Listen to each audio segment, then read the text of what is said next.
বন্ধুরা দেখুন, একটা প্রবাসী ভাই কতই না কষ্ট করে রড নিয়ে যাচ্ছে একটা বিল্ডিং করার জন্য। মাথার উপরে ইট ভেঙে পড়লো, তারপরে অ্যাম্বুলেন্স এসে তাদেরকে নিয়ে গেল।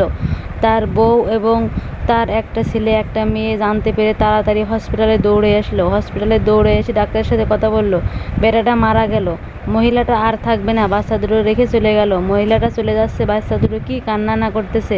তারপরে মহিলার একটু মায়া হলো না।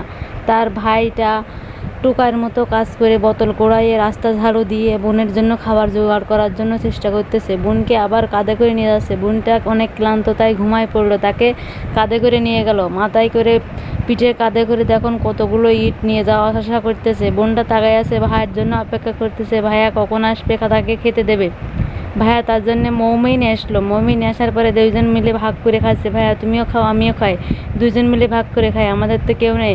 বোনটার তারপরে দেখুন কোলে নিয়ে ঘুম দিচ্ছে ভাইটা।